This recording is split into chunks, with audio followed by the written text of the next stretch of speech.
Corona के दौरान किस प्रकार की वैश्विक परिस्थितियां बनी,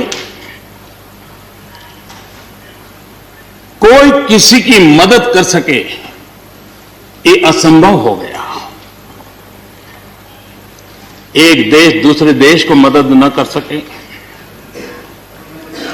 एक राज्य दूसरे राज्य को मदद न कर सके, यहां तक कि परिवार का एक सदस्य दूसरे परिवार की सदस्य की मदद न कर सके, वैसा माहौल कोरोना के कारण पैदा हुआ।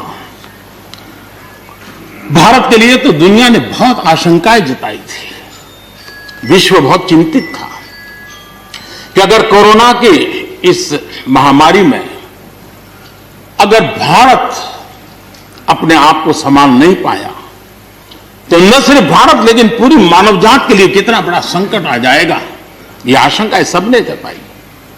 करोड़ों लोग फंस जाएंगे, लाखों लोग मर जाएंगे। हमारे यहां भी डराने के लिए भरपूर बातें भी हुई। और ये क्यों हुआ, ये मेरा सवाल नहीं है, क्योंकि एक अननोन एनिमी क्या कर सकता है किसी को अंदाज नहीं था। हर एक ने अपने अपने तरीके से आकलन किया था, लेकिन भारत ने अपने देश के नागरिकों की रक्षा करने के लिए एक अननोन एनिमी से, और जिसकी कोई पूर्व परंपरा नहीं थी कि ऐसी चीज को ऐसे डील किया जा सकता है, इसके लिए यह प्रोटोकॉल हो सकता, कुछ पता नहीं था। एक नए तरीके से, नए सोच के साथ हर किसी को चलना था। हो सकता है कुछ विद्वान सामर्थ्यवान लोगों को कुछ और विचार हो सकता है, लेकिन था ये कि एक अननोन एनिमी था और हमें रास्ते भी खोजने थे, रास्ते बनाने भी थे और लोगों को बचाना भी था। उस समय जो भी ईश्वर ने बुद्धि, शक्ति, सामर्थ्य दिया, इस देश ने उसको करते हुए देश को बचाने में भरसक काम किया है। और आज दुनिया इस बात का गर्व कर रही है कि इस वाकई भारत ने दुनिया की मानव जात की रक्षा करने में बहुत बड़ी अहम भूमिका निभाई। ये लड़ाई जीतने का यश किसी सरकार को नहीं जाता है, न किसी व्यक्ति को जाता है, लेकिन हिंदुस्तान को तो जाता है। गर्व करने में क्या जाता है? विश्व के सामने आत्मविश्वास के साथ बोलने में क्या जाता है? इस देश ने किया है, गरीब से गरीब व्यक्ति ने इस बात को किया है।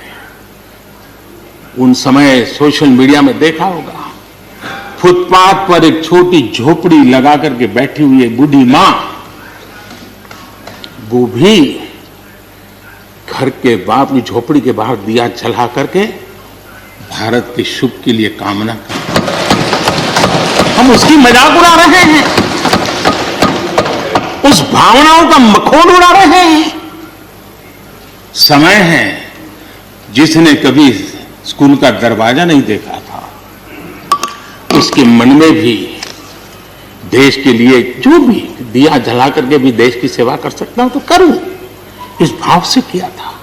और उसने देश में एक सामूहिक शक्ति का जागरण किया था, अपनी शक्ति का, सामर्थ्य का परिचय करवाया था। लेकिन उसकी भी मजाक उड़ाने में मजा आ रहा है। विरोध करने के लिए कितने मुद्दे हैं जी, और करना भी चाहिए, लेकिन ऐसी बातों में न उलझे जो देश के मनोबल को तोड़ते हैं, जो देश के सामर्थ्य को नीचा आंकते हैं। इससे कभी लाभ नहीं होता है। हमारे कोरोना वॉरियर्स, हमारे फ्रंटलाइन वर्कर्स, आप कल्पना कर सकते हैं जी, जब चारों तरफ भाई कहीं किसी से कोरोना आ जाएगा तो ऐसे समय ड्यूटी करना, अपनी जिम्मेवारियों को निभाना, ये छोटी चीजें नहीं है। इसका गर्व करना चाहिए, उनका आदर करना चाहिए, और इन सब के प्रयासों का परिणाम है कि देश ने आज ये करके दिखाया। हम जरा भूतकाल की तरफ देखें, ये आलोचना के लिए नहीं है, उस स्थितियों को हमने जिया है। कभी चेचक की बात होती थी, कितना भय फैल जाता था, पोलियो कितना डरावना लगता था, उसकी वैक्सीन पाने के लिए क्या क्या मेहनत करनी पड़ती थी, कितनी तकलीफें उठानी पड़ती थी, मिलेगा कब मिलेगा, कितना मिलेगा, कैसे मिलेगा, कैसे लगाएंगे, एक दिन हमने बिताए हैं। ऐसी स्थिति में उन दिनों को अगर याद करें तो पता चलेगा कि आज जिनको थर्ड वर्ल्ड कंट्रीज में गिना जाता है, वो देश मानव जात के कल्याण के लिए वैक्सीन लेकर के आ जाए। इतने कम समय में मिशन मोड में हमारे वैज्ञानिक भी जुटे रहे। ये मानव जात के इतिहास में भारत के योगदान एक गौरवपूर्ण गाथा है, इसका हम गौरव करें और उसी में से नए आत्मविश्वास की प्रेरणा भी जगती है। हमने उस नए आत्मविश्वास की प्रेरणा को जगाने के ऐसे प्रयासों को आज देश गर्व कर सकता है कि दुनिया का सबसे बड़ा टीकाकरण अभियान इसी मेरे देश में चल रहा है। विश्व में तेज गति से टीकाकरण आज कहीं हो रहा है तो इसी हम सब की मां भारती के गोद में हो रहा है।